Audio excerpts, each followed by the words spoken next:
the point is, when we, the spirit souls, are in the material world, we come under the influence of these forces. We'll call them forces of material nature. And they basically control us.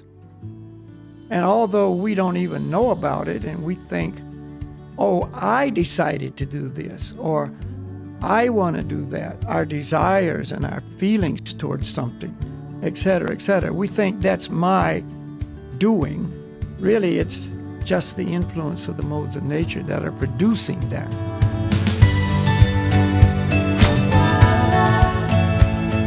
Welcome back to the Breaking Trail podcast. This is Ruben, and this is where you learn to navigate life's journey through ancient wisdom.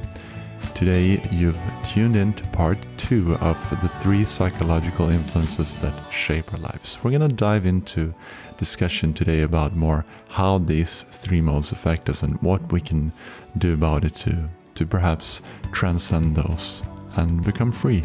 So, let's begin. So this is, for those of you who are listening right now, this is the sort of like a follow-up to the modes of nature that we discussed last week. I get the feeling when I'm in the mountains sometimes that it's more and more about like looking cool, and more and more about instead of just walking through the mountains like you did before. That's boring, like, because you don't want to just walk and have a nice time and chill out. But nowadays it's supposed to be like faster and like heightening the pleasure, I guess, from being in the mountains. Like everything's going so fast, so I feel like you can't just be in the mode of goodness in nature anymore. Like it's more and more promoted to just, yeah, you know what I mean? Yeah, light and fast. Yeah, that's become more and more the trend. Like people used to just go for a walk or a hike in nature, and they didn't mind sitting down and, having a leisurely lunch, or, just sitting in the sun for a little while, or looking at a view or whatever. Now it's about how far you can go in the shortest amount of time, how much vertical you can, get in a vertical type situation, and, how little you can carry and still get by with it. And, and that's the mode of passion. It's all competitive in one sense. Everything has become competitive. And that's mode of passion. Why do we do that? What's the driver, and why has society turned more in that direction? The driver is the mode of passion. I mean, when a person is under the influence of the mode of passion, they act accordingly. So as that influence has become more dominant in people's lives across the board, then, that's what it leads to, And, bird watching used to be something people did to watch birds. And now, how many bird watchers you meet in the mountains? That's true. That's true. Or fishers, like, that's rare. Yeah, it's, I don't know. I used to live in Crested Butte. Well, I still technically do, theoretically do, but technically don't. But anyway, you have an address in Crested Butte still? Like, yeah, that's my home base. That's where my mail goes and whatever, which I never see. Used to be once a year. Now it's once, I don't know how many years. Maybe 2, 3, I don't know.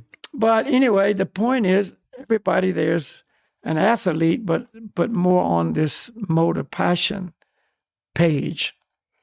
And so, you'd be talking to a guy who's been out for a mountain bike ride that day or the day before, and he said, yeah, I did 401. Every ride has a name, I did 401 from town in 2.5 hours, and I'd say to myself, you often didn't say that, well, that's too bad, because you miss everything, You don't see anything, you don't feel anything. It's just head down, pumping as hard as you can. I used to, sometimes say people, I don't go out there to go home. I go out there to be out there, and, so sometimes I will stop and, because I don't go fast anyway. So it was just a whole different concept of the event. And it's kind of like you're just rushing from one thing to another. You're taking your mentality from like your everyday life into nature, but that's not what you go into nature for. Like we're not going to nature to bring all our stuff with us and let that lead the way when we're out in nature. Nature and natural. That's like, well, some people do. Yeah. When you say we, you're talking about you and who you may be on that page with. But when we say in general, that's become less and less of the motivation. Everybody appreciates nature, but, it's still more and more oriented toward how quick you can do it or what your heart rate was, and it was lower than it was before, or what your VO2 max is, or, And I think the videos that are, so easily available now, nature videos like skiing and snowboarding and climbing and all of that is on that level. Doing the raddest terrain,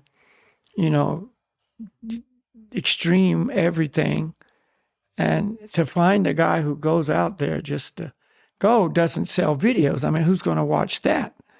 Just some guy sitting there watching a sunset or up early to catch a sunrise doesn't really turn anybody on. They got to see guys hucking themselves off 100-foot cliffs, knowing they're going to set off an avalanche when they land, but they'll be able to outrun it, kind of thing.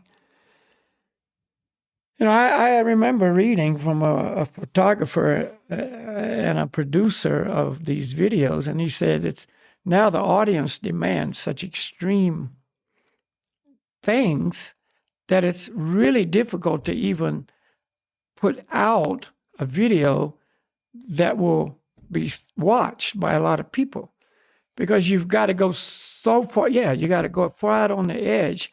You endanger the athletes.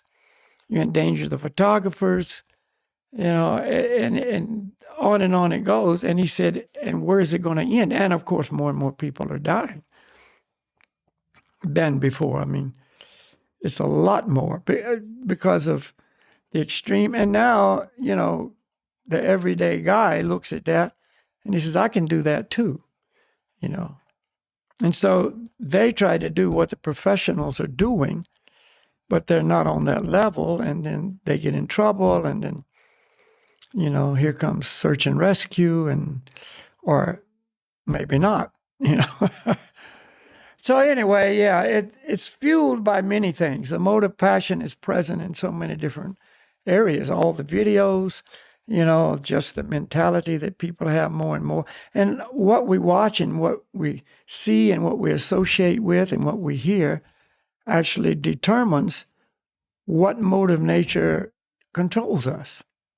Well, that's, I have you just reminded me about a quote that I read. Quote, your diet is not only what you eat, it's what you watch, what you listen to, what you read, the people you hang around. Be mindful of the things you put into your body, emotionally, spiritually, and physically. Yeah. What goes in, goes in.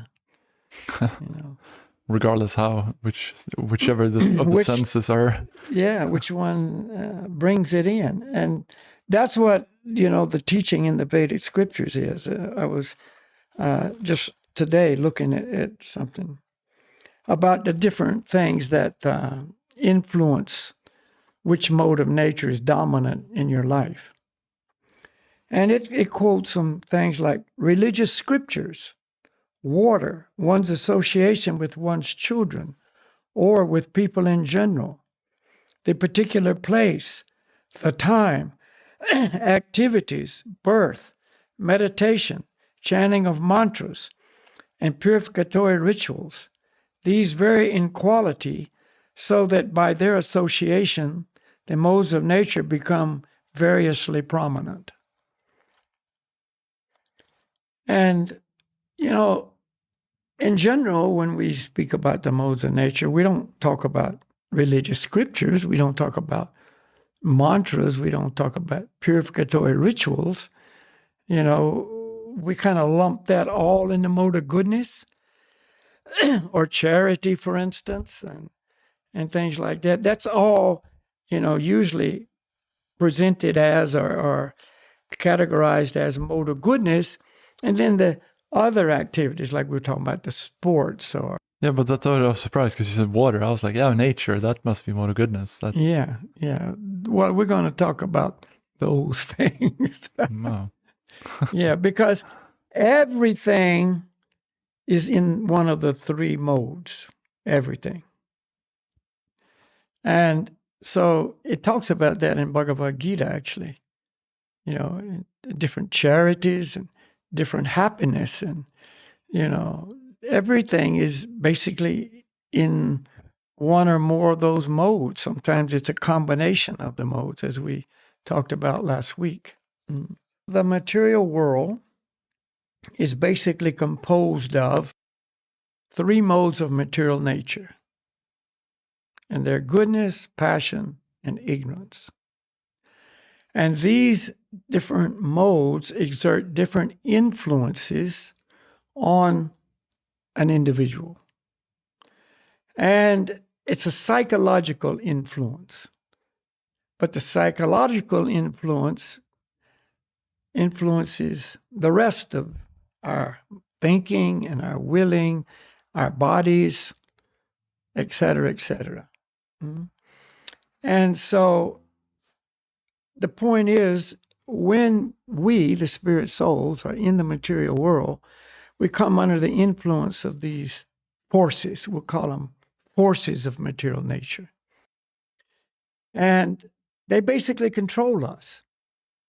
And although we don't even know about it, and we think, oh, I decided to do this, or I want to do that, our desires and our feelings towards something, etc., etc., we think that's my doing. Really, it's just the influence of the modes of nature that are producing that.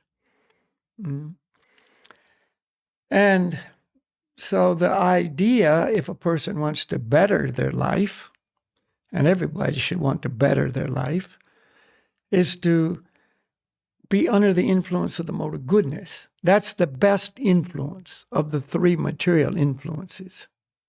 But you're saying, like, regardless of those, we are being influenced? I mean, how about, like, yeah, so we don't have a free choice? Well, yes and no. I gave an example last week. If I drink a bottle of vodka, I'm going to come under the influence of that alcohol. But I had a choice to drink it or not drink it.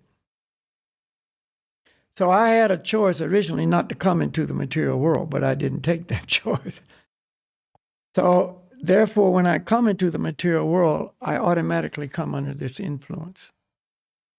We're here, we always have to do something, like we're active. Yeah. I mean, the soul is active by nature. So we're always acting, But again, the activity is controlled by the modes of nature. I'm active, but what is directing that activity? And that's this influence of the modes of nature. And so the idea is, under the mode of goodness, it describes in Bhagavad Gita that the mode of goodness leads to health and happiness. Physical health, mental health, happiness. I mean, when you're feeling good, you're feeling good. And you're pretty happy about that, And the mode of passion leads to anxiety, to complexities, to frustration. And the mode of ignorance leads to indolence, moroseness, lethargy, laziness, darkness, etc. And misery. All of it's misery, but the most intense misery is the mode of ignorance. So in the lower modes, we kind of went through all this last week. A person is not very interested in anything bright in life. They're just dark. They're sad. They're depressed. There's just gloom and doom in their life. Ambition is very low. And so they're prone to intoxication. They're prone to a lot of sleep. Unhealthy foods, diet. I mean, food is a very big player in people's lives. Junk food, meat, ignorance food, old food, decaying food, fermented foods. And that's what they're attracted to. They like that, see, because that's the mode of influence. I mean, of ignorance, influence, see. They like it. I mean, it's not like they don't want it. They do want it. That's where they're at, so to speak. Under the mode of passion, it's different. Big agendas, great passion. The senses are very, very strong. Always needing to stimulate the senses, like you were mentioning, boredom.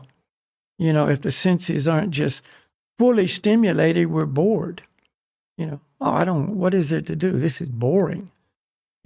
So back to your example of nature, how many times have you seen, I've seen many, many times, there'll be a beautiful natural setting and there'll be a place and a party of people will be there having a picnic. Maybe it's by the sea, maybe it's in the mountains, maybe it's by a hot spring, idyllic setting. But what did they bring with them? They brought their barbecue. They brought, of course, their phones. Everybody's got phones. But they brought their barbecue. They brought their boom box. They brought their case of beer or 2 cases of beer, their vodka, their, whatever. And they're just having a full tilt, ignorant passion party in nature. So they miss the whole thing. They don't get the benefit that's available there. They don't get the mode of goodness. And they're smoking a cigarette and say, man, this fresh air is great. Exactly. But it's kind of like they by purpose do that. Like they don't want to. Again, maybe it's boring to them. Maybe it's maybe it's like it's not attractive to them to just be there and take all that in. Like they don't have the. Exactly. This too boring. It's like there's nothing to do here. Yeah. So they bring something to do that stimulates the senses. A person in the mode of goodness, his senses are still stimulated, but their stimulation that they are seeking is more mild, more gentle, more fulfilling. Like the sound of the birds in the trees, not the sound of the boombox.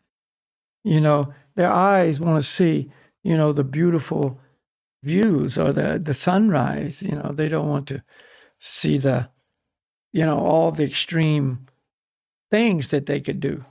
Oh, the line I could ski, or how fast could I run up to the top of that, or yeah. So you whatever. See different things when you see nature. You mean like you perceive it in a different way. Different ways, yeah. And the businessman goes into nature, and the entrepreneur or whatever, and he sees all those beautiful old trees, and he said, "Man, we could cut all those down. There's so many board feet." Just standing right there waiting for the chainsaw, and there'd be so much money there. That's how they see it, And another person sees, oh, this is old growth, this is so iconic and to be respected, and, it's almost like hallowed ground. And so the modes of nature are at work full on, and more. It's the modes of passion and ignorance. It's always been predominant. Modes of passion and ignorance have always been more dominant. But it seems like it's now picking up speed, and... because I was just reading some research. I mean, I guess it's not worldwide, but this is in somewhere. They made a research and saying that, like, it's more than 60% of their, I think it was in Australia, more than 60% of their income goes to mortgages and loans, like paying the house and the loans. And I mean, because it feels like it's not your free choice, but you're put into that position where you just need to work more and more to be able to survive. I mean, when like that much of your money goes to just the loans, like you need to just keep on having that lifestyle. You need to keep on earning that money. I mean, it's like you feel, I mean, I do at least, like I feel a stress all the time. Like it's because I guess you're worried as well. But why is it gone like that? Because people in the mode of passion have pushed it in that direction. And we bought into the whole complexity of the thing because we're in the mode of passion too. And the carrot is it will make you happy, or you'll be more prestigious. You'll be, keeping up with the Joneses. You'll be like your neighbor. Here in Kazakhstan, it's such a contrast. Sometimes we were the other day been on a mountain hike, and we were coming out and walking down through a village. And what they've done here and Russia too a lot is, the people with money in the cities will go out into the countryside and buy property and build a giant home. I mean, big. So we're walking through this village, and of course, where they buy property is in villages. They just go into a village and buy out some guy that's been there for 50, 60, 80 years or whatever, tear down his little wooden house and build their mansion. So here on one side of the street, there was this giant mansion. I mean, big, with a fence all around it, big gate and everything.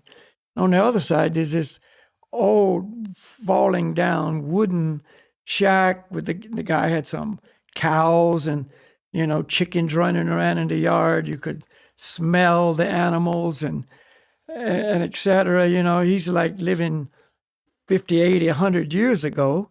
And across the street, here's the Land Cruiser and the big house and the big satellite dish and the whole show. Side by side, I mean, the contrast is just boom, boom. Exactly. And but anyway, that's where society has gone. Bigger is better. More is more. But we, have a tendency to see less is more. The less you have, the better you are.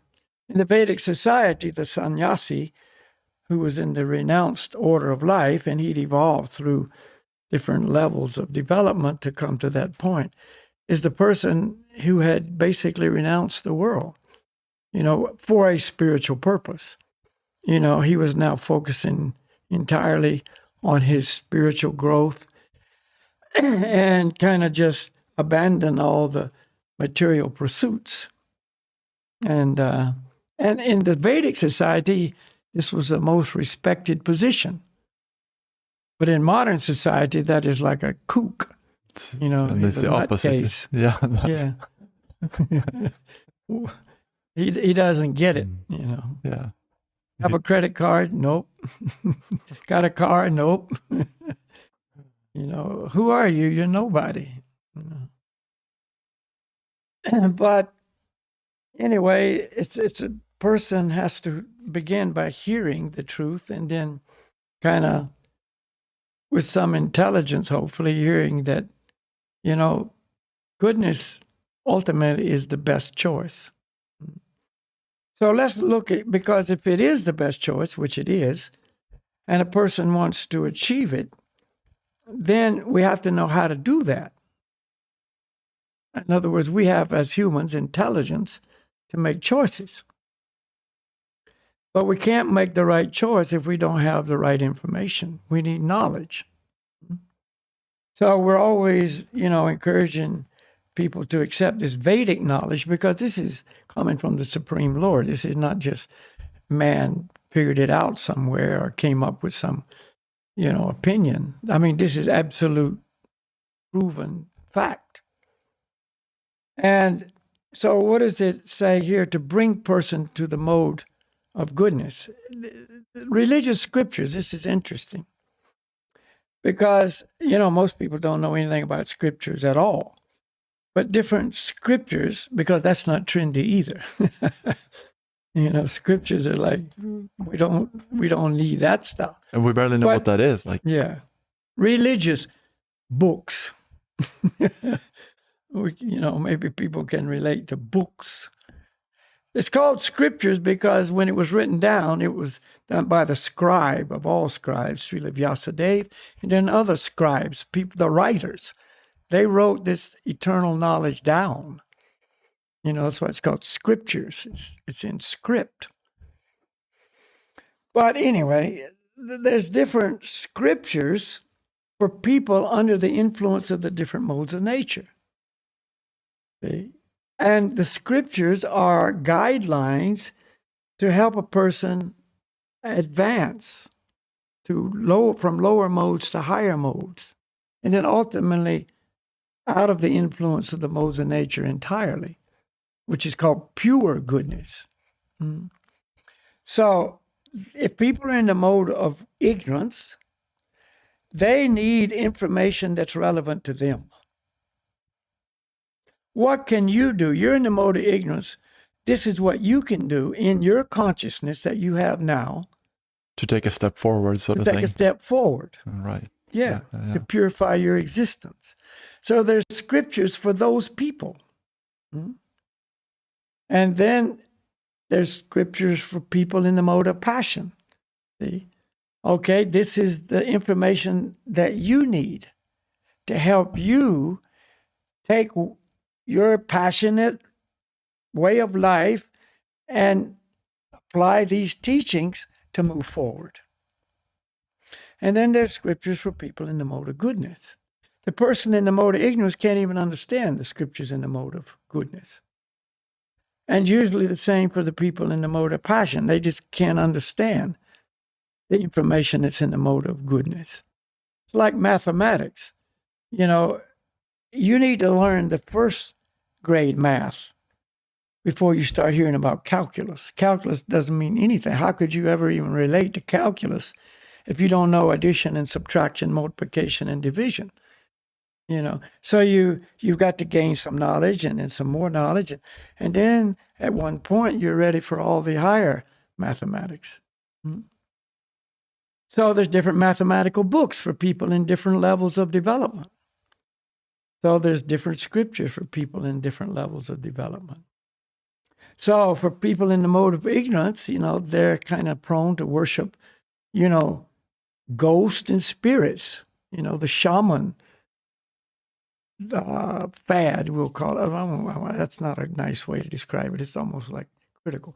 The shaman, people that are interested in shamanism right now, they're more telling people about ghosts and spirits. At this place, by this spring, there's some spirits live. And if you come and make some offerings, tie some, things on the tree here, here's a spirit tree, or here's a spirit rock. And if you leave some offerings or tie some little pieces of cloth here and so on, that you'll appease the spirits and you can pray for better health. I was in Tuva, which is a region in Russia over by Mongolia. And there's a lot of shamanism there. And we went to a place where there was 3 natural little springs. And one was a spring where, the story was, where this spring will cure your eyesight or improve your eyesight. And the water from this spring will improve your hearing, etc., like this.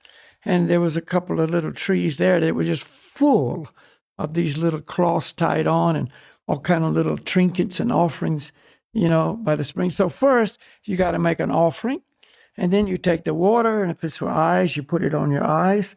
It's a pros, it helps your eyesight. In other words, this is what people are inclined to do. So these scriptures that teach these people, okay, this is what you can do. Worship this particular personality in this particular way to get this particular result. And because they're following a scriptural authority, and the head of the scriptural authority is the Supreme Lord, they're surrendering to a degree. See, they're accepting a higher authority. I'm not the authority. Okay, here's the water, but I don't need to make the offering. No, here's the water, but to get the benefit, I need to make the offering. But is that the same category as like you worship nature? I mean, that's I don't know so much about shamanism, but that's one thing I see. It is. Yeah, they use aspects of nature in this way. Yeah. You know, and if they know that there's a spirit, a ghost living in a tree, they'll worship the tree. Therefore, worshiping the ghost inside or a combination of the two. And they respect nature a lot. You look at all the indigenous tribes, they harmonize with nature so much. You know, they understood, you know, this is how it should be. If they had to kill animals to survive, they actually apologized to the animal for killing them before they killed it. I'm sorry, but I have to take your life to sustain my life. You know, and they only took what they needed. If they needed enough food for one animal, they killed one animal. And they used every part of that animal for their clothes, for their utensils, for, you know, their housing and everything and whatever, you know. So they were very respectful. All this is a plus. Yeah. Let's see. It's like we have the Samis here in Norway and Sweden and Finland. I guess in Russia as well, two parts. Yeah. And I think that's the fact that what you're saying is like you're surrendering to some higher force. You're accepting that there's something bigger than you. And you know, I'm not the guy, and I got to please that higher force. Yeah, exactly. To get the benefit that they can award me. And if I don't please them, I don't get it. You see, I'm not the authority here. I'm dependent on them. So there's scriptures anyway for this category of people. People in the mode of passion, they want big material results. These people we've just been referring to are pretty simple. You know, they're not trying to build castles, and they're not trying to go to, you know, higher planets and so on. But people in the mode of passion, they want more things, more sensual pleasures, more enjoyments, you know, et cetera, et cetera. I mean, those people couldn't live under the conditions of these people we just were referring to. They couldn't live in a lavu. You know, it's just too austere for them. They couldn't go down to the spring, you know, however far away it is, to get their water and be content at night to sit around a, you know, seal skin oil lamp. I mean, a seal oil lamp and you know, just relate to each other and then go to sleep. I mean, they go nuts, you know. So the people in the mode of passion, they got to have bigger and better things. They got agendas. They want to conquer. They want to have bigger kingdoms. They want to, whether the kingdom's a bigger house, you know, your personal little kingdom, or a kingdom, or, you know, and the scriptures describe, okay, for you people, you can worship demigods, you know, that, you know, are the administrators of the material world. And it tells exactly how to worship them. You know, there's a demigod in charge of the water and in charge of the light, another one in charge of the creation and whatever, everything. All the things we're dependent on, there's a personality in charge. And these agents, demigods, are servants of the Supreme Lord, and he's put them in those positions to administer the material affairs. And that's, I mean, I was in India before, and that's what you see when you see that they worship many, many gods. Is that? Yeah, they worship in many demigods. Brahma, Shiva, you know, Vishnu is not a demigod, he's the Supreme Lord, but some see him as a demigod. Ganesh, you know, Durga Devi, you know, and Indra and Chandra and Surya, and there's many, many.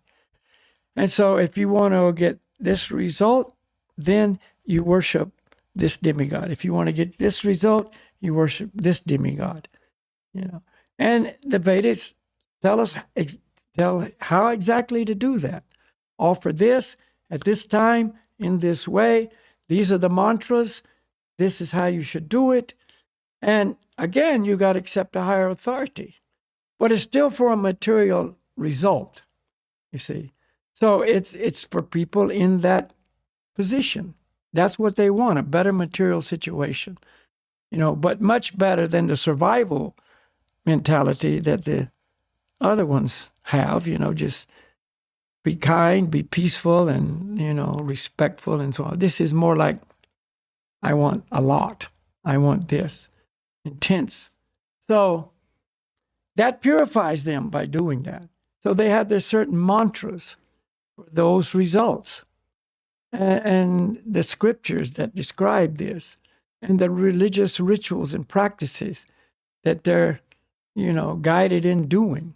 So it's all helping them because they're accepting God's guidance. And then that's why it's purifying, because they accept, again, a higher authority. Yeah. It's the whole Vedic system is designed to help people move forward from whatever position they're in, to move forward. And gradually they come to a higher, level of consciousness. And now the mode of goodness. There's scriptures for people in the mode of goodness, And it describes in those scriptures, the results of people who are in the mode of passion, following those scriptures, people in the mode of ignorance, following those scriptures. It's describing what the result will be. It's giving people the big picture, and it takes them to the understanding, you're not going to be happy by achieving these things, Higher happiness is spiritual happiness, and it guides people in this way. So it guides them in their diet, like, the vegetarian diet, for instance. And it guides them into studying those teachings of those scriptures and the mantras that those scriptures recommend that they chant to get purification on a higher level. See? And the rituals that they should perform, who they should worship, and how and when and how they should spend their day and who they should associate with. And so therefore they become, fixed in the mode of goodness. And then there's scriptures for those people for going into the mode of pure goodness. The mode of influence that's not a material influence, but a spiritual influence. It's called Divim Prakriti, divine nature, divine influence. See, this is God's direct influence. All of it's God's influence, but this is indirect.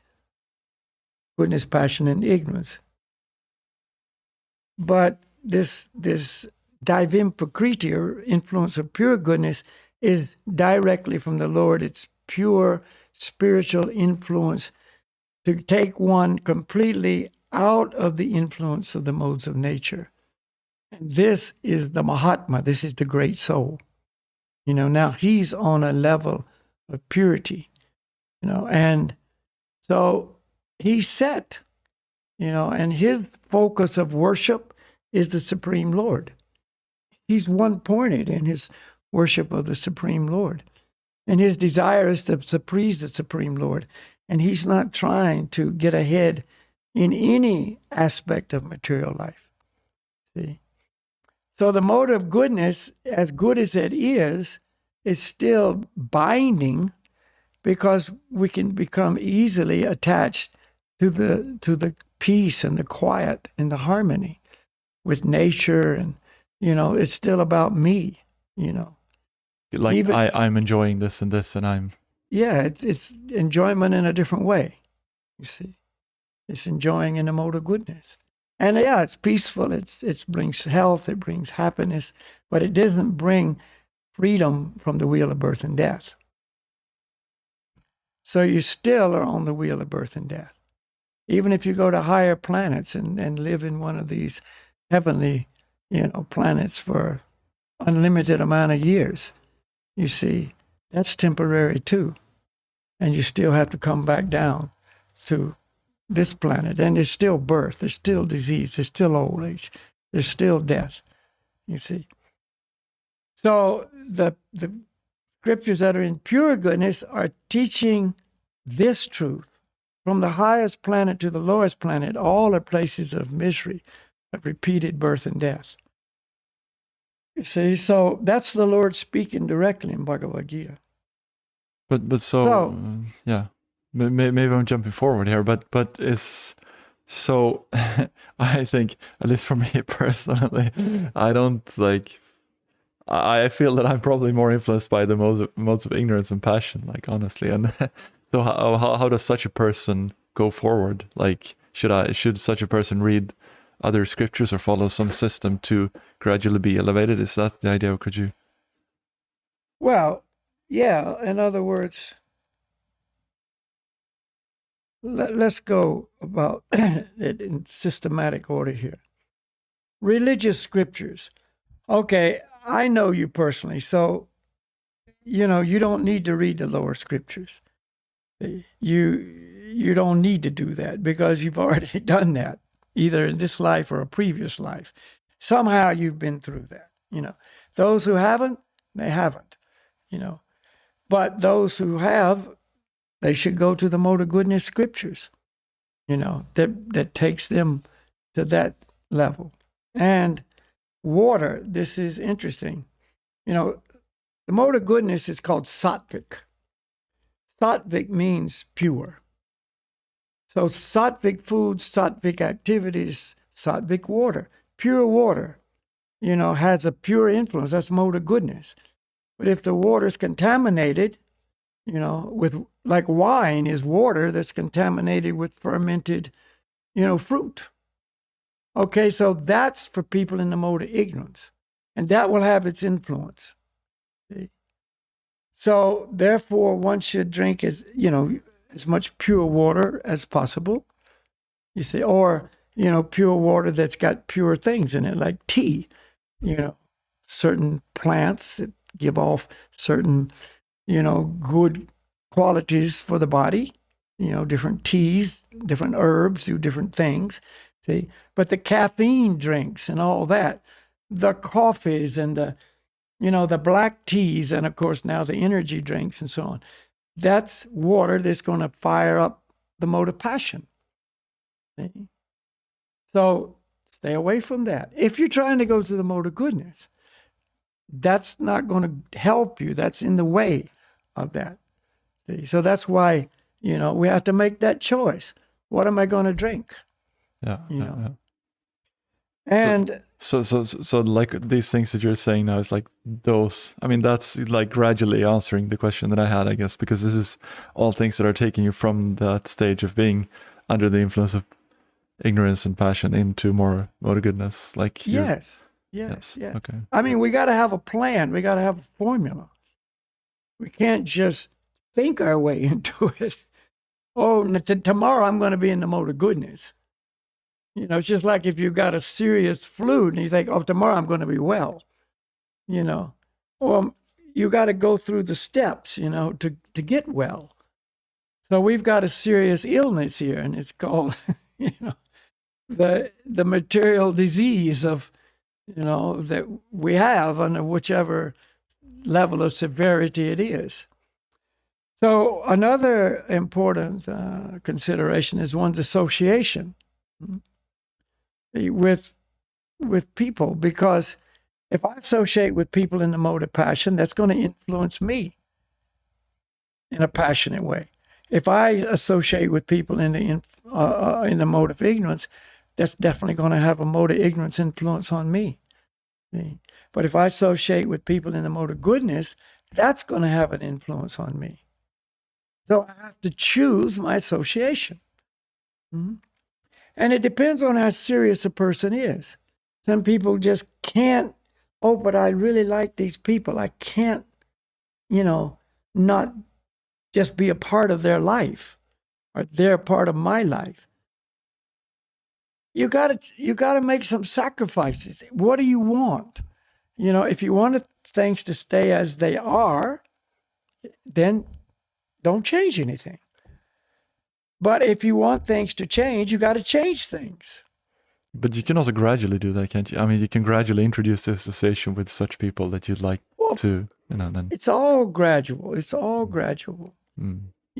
And usually as you become more, we'll just say elevated for the use of a better word, you kind of don't have as much in common with those people that you used to. You know, if you're an alcoholic, you got a lot in common with everybody that drinks. You know, you don't know the guy, it doesn't matter. You know the guy or not. Let's go have a beer. You know, let's go to the pub. You meet people in the pub. All people that go to pubs meet people all the time in the pub. What's their common ground? The pub and drinking. You know, but if you quit drinking, you don't have that in common anymore. You know, I used to, but I don't now, and I don't want to be under that influence. The worst place for an ex-alcoholic to go is the pub. You know, I'll just go there and sit and talk to the guys, you know, and pretty soon, oh, can you give me a pint? You know, it's like it doesn't work. So look at any rehabilitation program that's ever, you know, been successful, and they'll tell you, don't go to the pub. Stay away from that. Stay away from those people. You know, you have to choose. Do you want to be an alcoholic or not? And usually that's, I mean, it goes the other way. Usually when you see this in schools, you know, I remember, yeah, I could see that it would go in like one of the other directions, like either really good or really bad. Yeah, most people are easily influenced, and the advertisers know that. That's why they're always putting it in your face, you know, because they know they can influence you to buy their product. You know, we are influenced by our surroundings. So association, if I want to be in the mode of goodness, I got to associate with people in the mode of goodness, you know. And gradually, that's the people you have the most in common with. And you feel more comfortable with them. If you're a vegetarian or a vegan, you know, you don't feel as comfortable with people who eat meat. You know, kind of a common activity that people do, no matter where you're at, is go out for dinner. Let's go get something to eat. Where if you're a vegetarian, you just don't feel that comfortable about going out with, you know, a person sitting there carving on a steak. You know, it just you don't want to be there. I was studying in Colombia for 6 months, and I you know this, while there, I started my own. I mean, I rented an apartment because I didn't want to.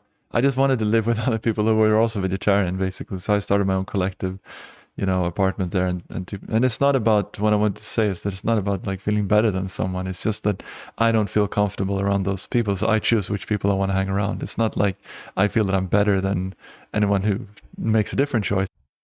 Exactly. Yeah. We're not promoting criticism here and judgment. You know, it's just like you said, you just feel comfortable with those kind of people. Birds of a feather flock together. You know, people that are criminals like to hang around with criminals. People that are saints like to hang around with saints. You know, it's just true. You know, over here you've got a flock of crows, and over here you got a flock of swans. You know, and both have their own qualities, and they like to be with each other, and etc.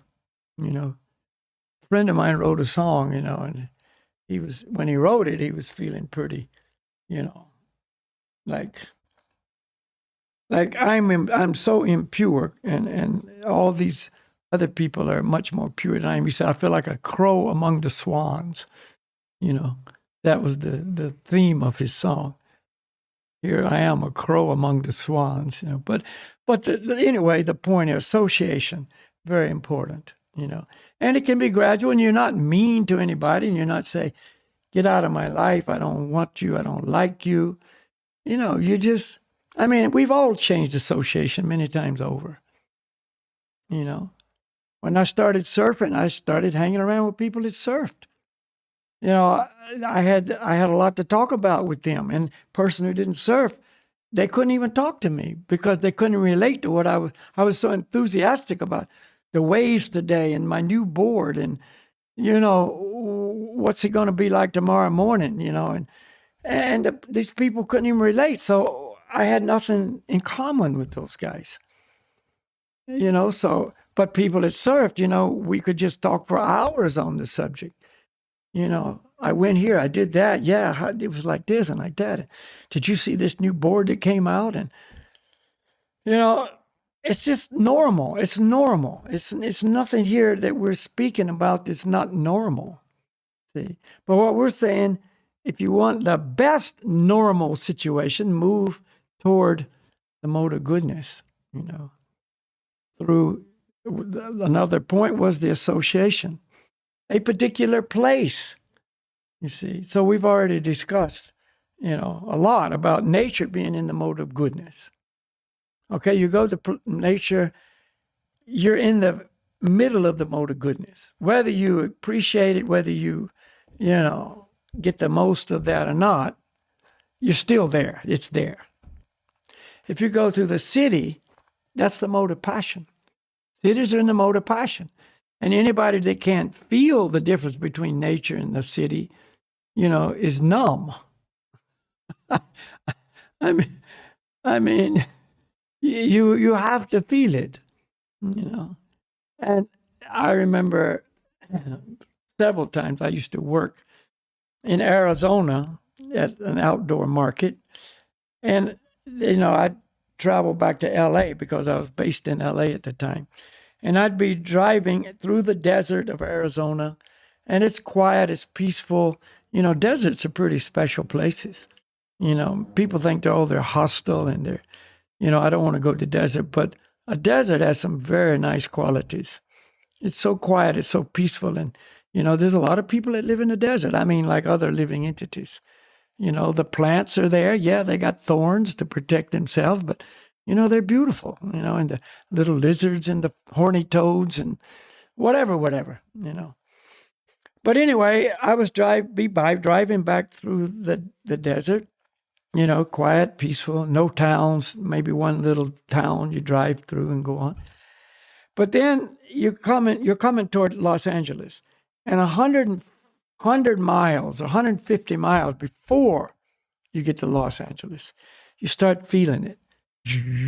Things are starting to buzz, and you're on the freeway, Interstate 10, and you're going and things are just, it's like you're approaching a beehive.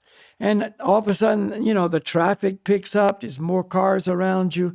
People are driving faster. People are cutting and changing lanes. And, the anger is there and the angst. And, it's just and if you don't get in the mood, you can't make it. You can't just go cruising through like this. You got to get into the changing lanes and going and protecting yourself in this way and that. You got to get into the mode of passion to even make it, And by the time you get there, you're just, like, wow, completely over it. And then, so that's in the business, getting up, going to work. People are frustrated. There's so much anger, so that's why there's road rage and, people blowing their horns and flipping each other off. And, the adrenals are working full on, so the health is not good. The mental state is very fragile. And, if you see all these cities that have mass shootings, it doesn't happen. And usually it does sometimes now, but it doesn't really happen as much in quiet little places. It's usually in cities, where people are just struggling, with just everything. Just overwhelmed with everything. Well, for sure. There's a shopping mall, the biggest shopping mall in the north of Norway. I think it's in the north of Scandinavia as well. It's a huge shopping mall. And for people that are Swedish and moved to Tromsø, it's very funny because it's called Jekta, which in Norwegian means nothing. But in Swedish, like it literally means to be stressed. The shopping mall. There you go. Yeah. Yeah. So that is the mode of passion, cities, And then in the cities, there's the bars, the pubs, the nightclubs, the dark places. And that's mode of ignorance, So some people like that. They go there. People in the mode of ignorance. There's this big thing in England right now about pub life in the UK is like extreme. That's their whole thing. Ireland, England, UK. And, they value property on how close it is to a pub. You know, one time I was helping a friend of mine look for some property in Ireland, and the realtor that was showing us around, you know, his main selling point for a house, this person was looking for an already built house, was how close it was to a good pub. The best pub in this whole area is just, right over there, 10-minute walk, you know. And so therefore this house is special, you know. I mean, what can I say? That's what they want, that's what they're looking for. In Norway, So, it's like the water. Be close to the water, or, be close to the mountains, and be close to the pub. So, there's people that are now having a hard time because, in the UK, they're talking about, oh, you may have to have a COVID passport to go to the pub, and they're going, no way, it's interfering with my freedom to go to the pub, because they know that's the most important thing for these people. So if they make it so you got to have a passport to go to the pub, then you'll get the vaccine. In other words, it's, manipulation on that level. But a person in the mode of goodness could care less. Okay, I don't go to the pub anyway. It doesn't have anything to do with me. I don't do whatever you want to with the pubs. I don't go there. So the places, that has a big influence. Choose your place. Let's say you are forced, and most people are really, you have to live in a city. Okay. But in any given city that I've ever been to, and I've been in some of the biggest, I'd say the biggest cities in the world. I haven't been to China, so I haven't been to Beijing and all that. But in any given city, there's some mode of goodness place, as good as it can be, a park, And so every morning, to do my meditation, I try to find a park, and I go there. And yeah, it's traffic all four sides or whatever, but in that park, it's a difference. It's not as much passion as outside. Hong Kong, that place is like so crowded, unbelievable. You've never been to a crowded place, you go to Hong Kong. The streets are like, 500,000 people coming out of a rock concert, at the end of the concert. It's just all day. But in the park at 5 o'clock in the morning, it's as good as it's going to get. I'd go there and practice my Tai Chi. And, the park is full of people practicing their Tai Chi because, the Chinese call it Qi. The Qi is the highest at that time. That's the prana, the life force in the air. It's as quiet as it's going to be, and people are trying to take advantage of that and trying to just grasp whatever it can in that, more nature, mode of goodness, surrounding. So you can seek it out, do the best you can. That's what we're saying. We're in an imperfect world. Nothing's perfect. Seek it out, do the best you can, and you're going to get good results from that. You are. Even if it's a small little piece of grass, take off your shoes and stand on that little piece of grass, and do a little meditation. Sit down, do some meditation. If you do japa on bees, I like to do it sometime walk around and do it, and you'll be greatly benefited by it. It's a big, big plus, and you have the choice to make that decision. You can make it or not. Or you can just caught up in the whirlwind, get up, turn on the news, drink coffee, check your, social media, have some thing you shouldn't put in your body for breakfast and go to work. You can choose that too. But that seems, you probably have, I don't know if I'm moving ahead too fast now, but that just seems so hard to like get into that. Like how do you get that determination? That's like, it seems like an impossible task almost when you're in that, like make that change. It's make a change somewhere. You got to make a change somewhere. You got to start doing something different. Go to a meditation class. You give meditation classes. I give meditation classes. Go to a meditation class. That's what somebody's got to go. Somebody's got to hear something different. Somewhere you got to do something. Maybe you've got a friend at work that is going to meditation classes. And somehow you just see, well, something they're doing is helping them. They're not as stressed as I am, or, they're a little more healthy. They don't get sick as often as I do. They're more calm and peaceful. And you say, well, hey, what are you guys doing? What are you doing? And you start seeing for lunch, they're eating, something that you would call seeds and weeds, like that's not food, and then they start talking to you about, hey, this is, more nutritious. I changed my diet and, these problems I had went away. My mind is more calm. I go to this meditation class or I go to this yoga class or whatever. In other words, something has to influence you to do something different, And if you're looking for that, it will happen. If you don't want to know about it, then another guy at your work sees this guy and he thinks that guy's a complete kook. Look at that. He's eating stupid food. He doesn't have any fun. When there's the office party, and he goes, but he doesn't drink, or he's just having a soda water, or he doesn't call, whatever. I mean, the other guy's seeing him, but you're seeing this guy, wow, whatever that guy's doing is working, Your perception is something has to set it off, And like I say, if you want a change to come about in your life, it will. You're looking, seek and you shall find. That's what it says in the Bible. Seek and you shall find.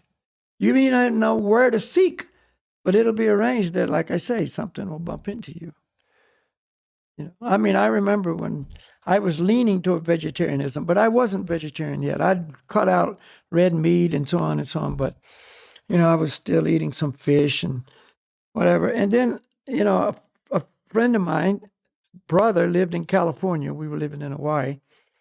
And we met his brother in California to go on a surf trip down to Baja, California. And so we went in his Volkswagen van. We went down there, stayed for 4 or 5 days, a week, I can't remember, but long enough. And he arranged everything. So he arranged the food. He arranged where we were going to go surf. He arranged everything. And so the whole week we were there, we ate avocados, we ate refried beans, we ate, nice vegetables, green vegetables, lettuce, and nice, fresh, clean vegetarian food. And it wasn't any big deal for me because I was already, leaning for that, but I'd never taken that step. And when I came back from that trip, I went, man, I did it for 5 days. I'm going to keep doing it. I'm in. I'm done, and I never ate meat again, And so for me, it was just that little thing, just a surf trip, but he was in charge, and his influence and my experience, that was it, Like I'm trying to do with my family. Like always when we go on mountain hikes, I always make buffet vegetarian food. Like that's the deal. They don't complain. They're really happy, but unfortunately, as of yet, they haven't turned away from the meat yet. But still, yeah, they will, maybe eventually, maybe. Yeah. So anyway, that's particular place.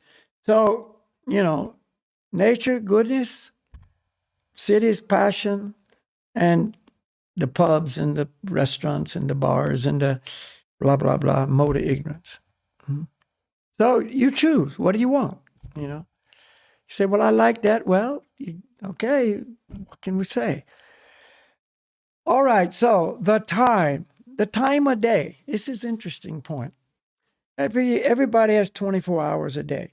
And by nature's design, which of course is God's design, the day is divided into segments. And in those different segments, one of those three modes of nature is more dominant. So let's start in the morning, early. From 4 o'clock in the morning till about 6, we'll be lenient and say 7, although 7's pushing it. Mode of goodness is dominant. It's called the Brahma Muhurta hour. And this is when the mode of goodness has the strongest influence on us. So therefore, it's the best time to do our spiritual practice, to do our meditation. If you're going to do hatha yoga, this is the best time. And if, even exercise, you see joggers out a lot of times. They're trying to get that extra prana in the air, that extra chi, that extra energy. You see, everything is better at that time of the day. So that's what it's for. Spiritual practice. You go to India, like Vrindavan, India, where Lord Krishna appeared. This is an amazing sacred place of pilgrimage. 4:30 in the morning, 4:30 in the morning is like rush hour. Everybody's up. They're going to the temples to do their worship. They're going to bathe in the Jamuna River. It's just like that's what's going on. But it's all about spiritual. People are chanting mantras. You can hear people in the temples chanting and making their offerings, and people bathing, like I say, in the Jamuna River, which is a sacred place of bathing and so on. That's what they're doing. They're taking advantage of that time. It's just their schedule. That's life. So then from, let's say 7, throughout the day is a mode of passion. And by the way, back up a little bit. In the Brahma Muhurta hours, that mode of goodness time, the mind is more peaceful. The mind is more calm. It's able to focus more on spiritual truth, read scriptures, chant mantras, etc. In other words, everything is set to help us at that time. And it's stated in Srimad Bhagavatam, the spiritual benefit you get from doing your practice at that time is greater than if you do the same practice any other time of the day. That's just like God's, bonus package. It's just like if you work in the morning on a job from 4 to 7, we'll pay you, more money than if you do the same thing from the rest of the day, So from every angle of design, it's the best time to get up early and do those practices. And it's proven that it's the best time for your health. Get up early, Early to bed, early to rise makes a man healthy, wealthy, and wise. That was the saying I heard from when I can remember. And my grandmother said, go to roost with the chickens and get up with the chickens. And that's what they did. That was farm life. You went to bed early, you got up early. So that's the time of the day. Okay, like I say, 7 throughout the day is mode of passion. That helps you do what you got to do. You got to work. You got to do what you got to. The mode of passion is pushing you. It's giving you that impetus. So you're using it. You're taking that influence and using it in the way it's intended to be used. Then sunset, again, comes the mode of goodness. And if you, especially in nature, you can notice that. In cities, it's kind of, wiped out. But in nature, at sunset, things quiet down. The birds quiet down. The animals kind of mellow out. And, everything's getting quiet and peaceful, And so that's mode of goodness. That's another good time to do your meditation, your chanting. So that's what we do in the evenings in Bhakti Yoga. We come together, or if we're, not together, we individually, we chant, we read scripture. We have these activities. And so that lasts till about 9 or 10 o'clock. At 10 o'clock, the mode of ignorance comes in. And this is designed for sleep. Ignorance is sleep. People in the mode of ignorance sleep a lot. Ignorance helps us to sleep. That's how the body's designed. At 9 or 10 o'clock, you go to sleep 10 o'clock is the latest. And then that helps you to sleep till 4 a.m. when the mode of goodness comes back in, time to get up. So if you went to bed at 9, you get up at 4, you've had 7 hours sleep. For most people, that's sufficient amount of sleep. And then you're energized, you start all over. See? 2 points. One, a little story about the sunset. I lived on the north shore of Oahu in Hawaii for some time. And the north shore of Oahu faces where the sun sets. It faces, basically west. Although it faces north, it's also the sun setting right there. And all along the coast, we lived right on the beach, and all along at sunset, all the people in the houses would come out of their house and just sit and watch the sun sink into the ocean. It was like a ritual. And people were not talking. They were just sitting there focusing on the sunset. If they were talking, it was very quiet, very hushed. But it wasn't a social event. It was an experience to watch the sun sink into the ocean and feel that energy. And we went out every night and did that. And it was so mellow. You just look up and down, and here's a whole line of people all the way on both sides doing the same thing. Very cool. I really doubt they still do that. Yeah, do they? That's how it was. Yeah. Wow. That was life in those days. It was really, really nice. And so that's that point. And as far as sleep in the mode of ignorance, the body's designed that during the day, we're very active and we do a lot of cellular damage in the body just by muscle activity and whatever. And that produces free radicals. And, if you know much about how the body works, just free radical damage. And the free radicals cause a lot of damage to other cells. That's one thing that causes cancer a lot, free radical damage. And of course, the more stress we're under and so on, then the more, free radicals and damage there is, etc. But not to worry, because by nature's arrangement, at night, the body repairs itself. Why do people take antioxidants? What have we heard about? Free radicals, it's like the body rust. It's like oxidizing. There's an electron missing, and these radicals are trying to scavenge an electron from a cell that has a full contingent, etc. And so antioxidants are designed to neutralize free radicals. And so they're a big supplement push now. Oh, this is a strong antioxidants. Take vitamin C, take this, take that, antioxidant qualities. But the strongest antioxidant is produced by a little gland at the base of the brain, called the pineal gland. And it secretes this hormone that actually is the strongest antioxidant, and it neutralizes the free radicals. That's what it does. So during the night, it's repairing. The body's repairing itself. But this repair only takes place between the hours of 10 and 2 a.m. And if you're awake, it doesn't happen. It has to be done while you're sleeping. So if you're awake at that time, you don't get that damage repair done. And of course, you won't notice it in, 1 or 2 days, a week, whatever. But over time, with that going on and your body's not getting its proper preparing, then you start having problems. See, then you start getting your cancer, or you start getting, this issue or that issue, because the body's breaking down. You didn't allow it to repair itself. So that's another reason that we need to get that sleep. But most people don't even think about going to bed till midnight, No. And a lot of people, they stay up all night.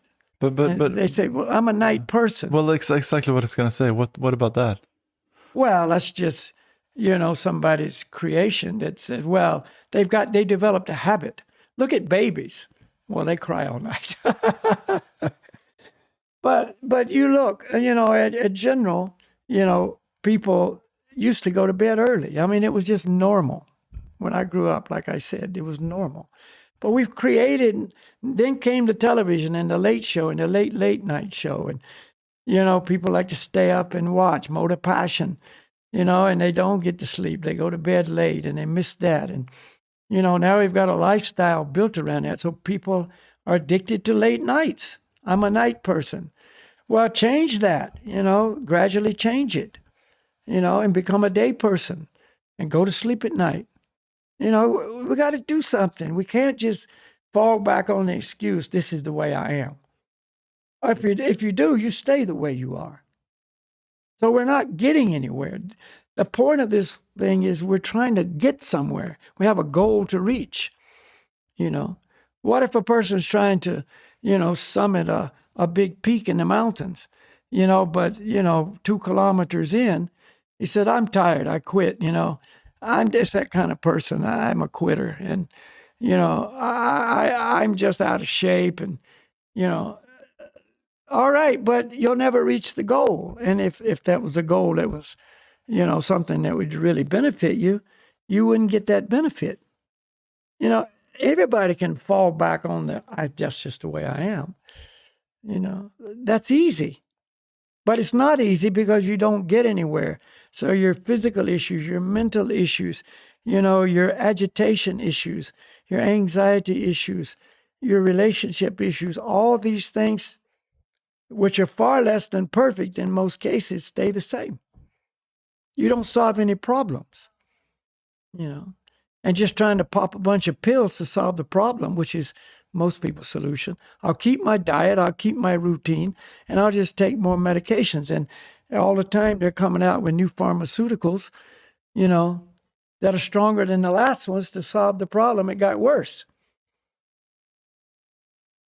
And you just fall into this whole spiral, which is always downward, But it seems like it's harder for some people to change, at least. I mean, some people just seem to have I guess some people have some physical thing that makes it harder for them. I don't know. Well, nothing's easy. But do they want to change? This is the point. I tried, but how hard did you try? Or did you try to run a marathon, or did you try to run one block? Some people just think, okay, I'm going to change, and then they try to run a marathon, and they haven't been off the couch in 20 years, and they just say, I can't do this. How about that block? How about a half a block? How about don't run? How about walk? How about walk a block? And then next week, maybe walk 2 blocks, and gradually just build it up. Look at it from that angle. People hear all the good stuff and they say, yeah, I'm going to do that. But in reality, they can't do it.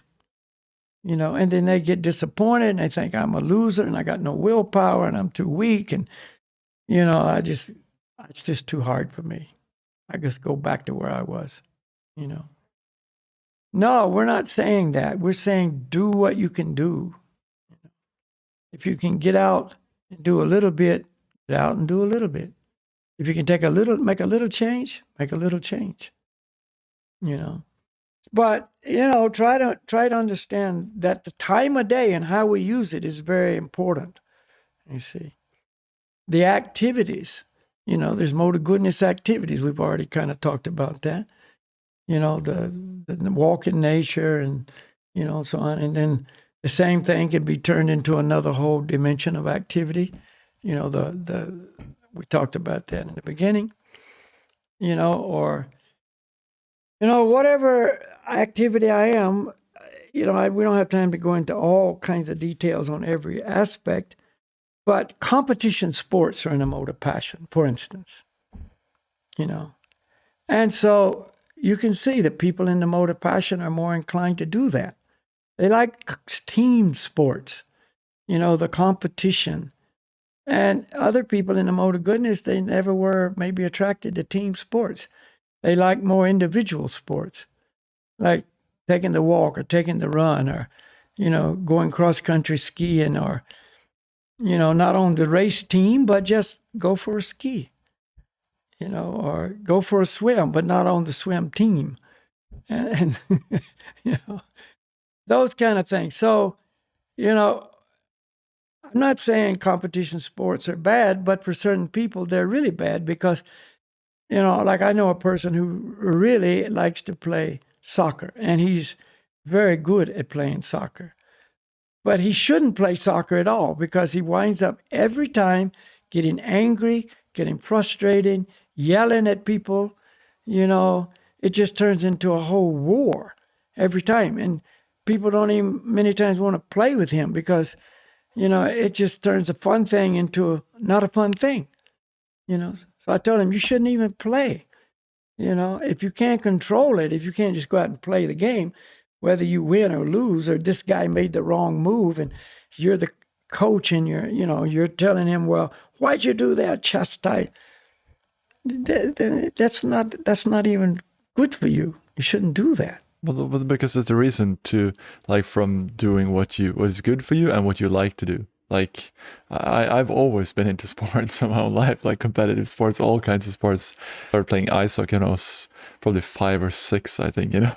That's like a toddler, you know. And but like gradually, yeah, that just interests decreased more and more, also because like nowadays you can't just like play football for fun. Like everything has become so competitive, like we said in the beginning, like even sports, walking into nature of course as well, but like so eventually I just felt like, no, this is not, and I felt that it's aggravating me. Like it's like, I can't see where the end goal is, because it's just like more and more, you know. Yeah, that's the way it is.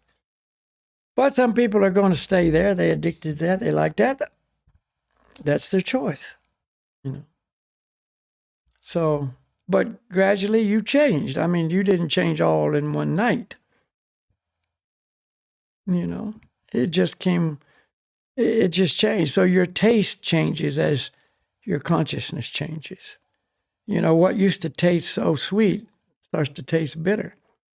And what you had no taste for starts to taste sweet, you know. And yeah.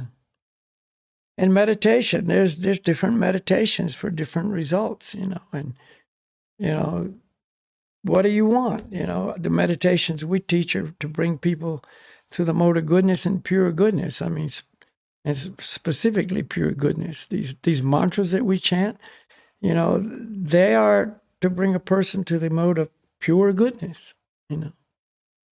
And there's mantras for all kinds of things, you know. So again, hearing is the first step in development. Hearing is the first step in development, material or spiritual. You know, first you got to hear. You know, the ear is the first sense to develop, And the last one to leave, isn't it? Yeah. In the womb, the baby can hear long before it can see and smell and taste. It can hear. That's why you can chant mantras to a baby in the womb, and that baby can hear and become purified before taking birth, you know, or read stories of, you know, the ancient Vedic scripture stories and so on, you know. And like you say, it's the last sense to leave. All the other senses shut down, the hearing is still there. So if you happen to be around a person and it looks like they're dying, they're leaving their body, you know, and it's looked like, oh, they're gone, or they can't hear me, they can hear you. Or people in comas can still hear. I know a person that was in a coma from a car wreck for, I don't know, 6 months or something. And the doctors kept telling his wife, she was reading, you know, our scriptures to him and chanting to him. And doctor saying, you're wasting your time. You can't hear. When he recovered, he eventually did, which was a shock to the doctors, you know. He said he could hear. He said, I heard that, you know. So anyway, it's the last sense to leave. So hearing is the most important sense. What do we hear? Lend our ear to the right things. You know, you got something you were mentioning to me before about something you put in, or you know, you read something that you found. What you hear? The quote. Yeah. Yeah, it's what you watch, what you listen to, what you read, the people you hang about. Be mindful of the things you put into your body emotionally, spiritually, and physically. Yeah, exactly. Each sense is a doorway. They call them the 9 gates of the body. And each sense is a doorway for things to get in to the head, to the brain, to the mind, to the consciousness. So we got to be very careful about what we allow to go in. People that might be really strict on their diet, their food. Oh, I don't eat that. I don't eat that. No, that pollutes my body. This has got chemicals. This is not organic. This is not fresh, whatever. Might be completely loose in what they look at. They'll look at any garbage or they'll listen to any kind of garbage, and that just goes in and, they're worried about, their physical well-being and not protecting their mind at all, And so therefore they're polluted. Look at the obvious result of polluted consciousness today. The atrocities that are committed by people that obviously their consciousness is so polluted, so dark, so evil, so, filled with, just bad things. It's hard to even find the proper words to describe it. The molestations, the rapes, the terrible things that are happening, the murders, the tortures, stuff that people are doing. A person, any semblance of being a human, couldn't do it. You couldn't do it. See, you couldn't do it. The hearts are so hard now. They can do anything, All these things that are happening in like Myanmar right now. My goodness, this. Even if the stories are half true, you couldn't even do that unless you were just some kind of less than animal, and so on. So that's how it is in the world. This has become so dark, so corrupt, so polluted that it's almost like normal. We don't even, react to it almost. It's like, yeah, of course, And that's a big danger, right? I mean, it's because you think that's natural, like you think that's how it's supposed to be. I mean, we've spoken about that in sort of jealousy and different things, but yeah, it's time for a change, and individuals are the ones who have to change. You can't just throw it out there to a blanket, society and say, you guys must change. We're going to, control it from the top, and now you can't do this and you can't do that, No, people have to take some initiative and change it themselves, And we're trying to give some direction to people who are a little bit interested, who want to change. And after we come to the mode of goodness, then we are candidates to step off into the realm of pure goodness, like I briefly mentioned, where we become directly under the influence of the Supreme Lord. The goal is to please the Lord. Devotional service is the most attractive thing. Service to the Lord. And that will also translate into compassion and care and concern for the children of the Lord, other living entities, not just humans, but all living entities. And also that will extend out into the environment, and it all starts with the source. It all starts with the source, the Supreme Lord.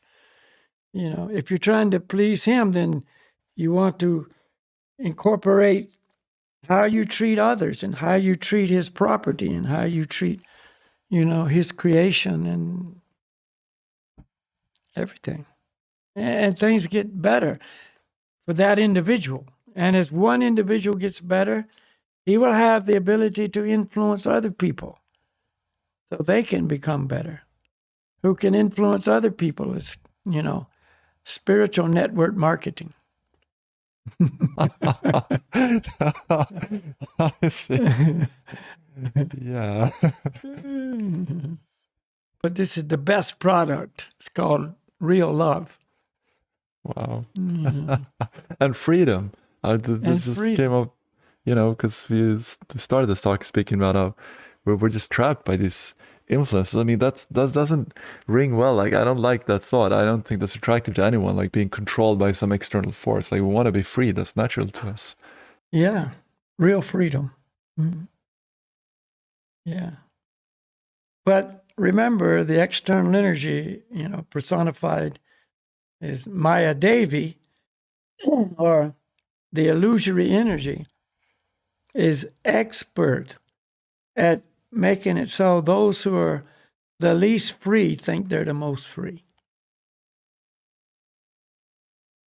So you have to have someone who sees the tricks of the magician, sees the illusion, sees the hypnotic spells that are thrown, and alert you to them and guide you out of that. And that's the spiritual master. And that's these Vedic scriptures, This is it's actually a quote from Srimad Bhagavatam that I found before we had this talk, and it says, I guess kind of like a summary and to what you say as well. This cosmic creation results from interaction of the three modes of nature, and the temporary manifestations are so created as to present an illusion of reality to the bewildered mind. Yeah, this is real. This is the real world. This is real life. It's not. It's an illusion. But the spiritual master can alert us to this, beware. All these internet scams that go on, and, there's always some agency that's saying, beware, of these scammers. If somebody, sends you an email and says this and that, don't open it. Don't open that attachment. See, so the spiritual master's alerting us to Maya's scam. Don't fall for it. Don't go there. You're in there already. She's already got full control, but here's how you can come out from under that control. Do this, do this, do this. Don't do this, don't do this, don't do this. This is her weapon. Don't let her use it against you. Do this, do this. So it's a scientific proven formula that saves our life. Yeah. Okay, Reuben, time's up. Let's have a little chant. Yeah. That's the magic right there, This is one of those magic things, is the transcendental sound.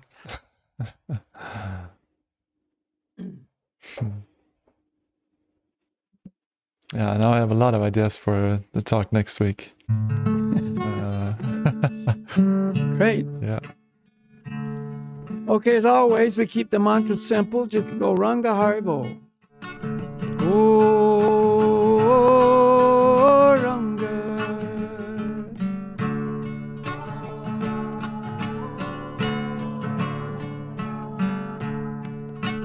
Go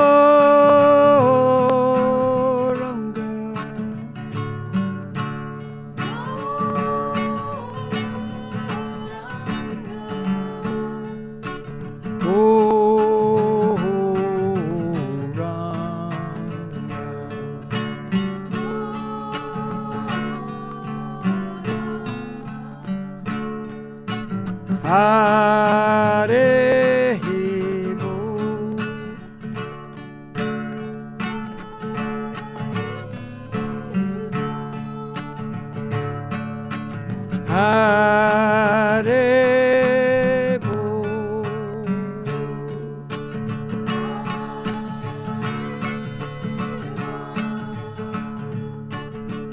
Hare Bo. Hare Bo.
Haribo, Goranga, Goranga, Haribo.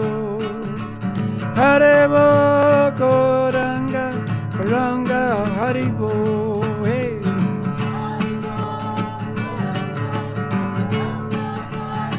Hare.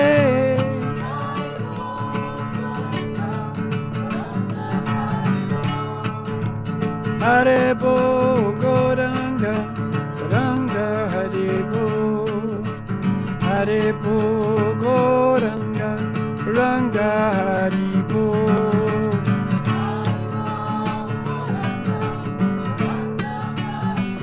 Hare Haribo.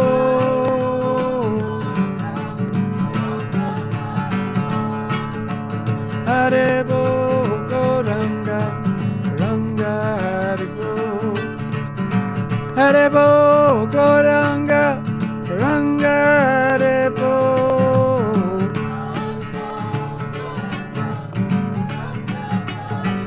Hare Haribo.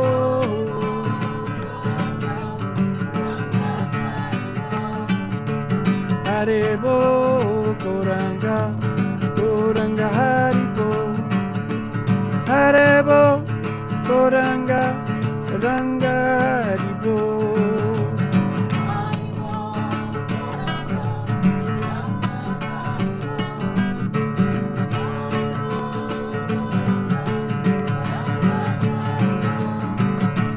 Haribo, Goranga, Goranga, Haribo.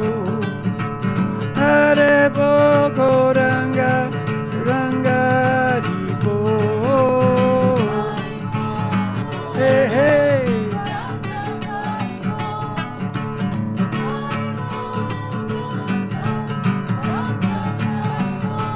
Haribo.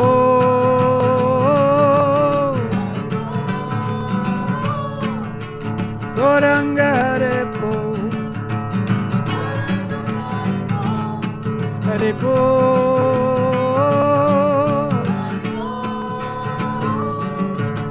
Goranga, Haribo. Goranga, Haribo. Goranga, Haribo. Goranga, Haribo.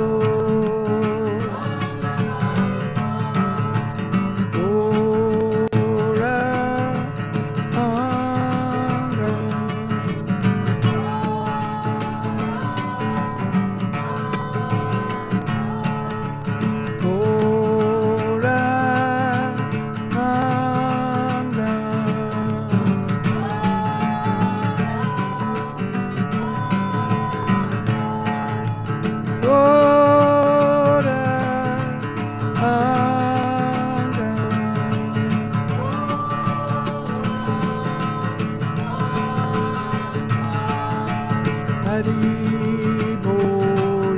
Haribo.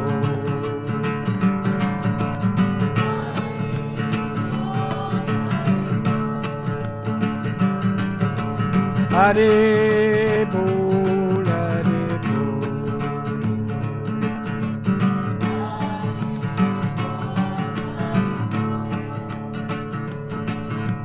Goranga,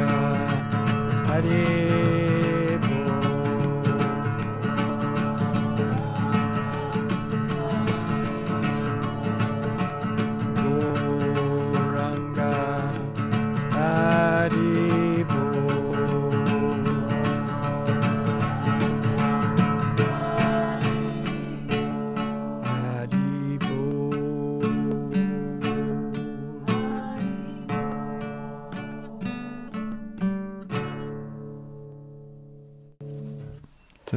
Haribol.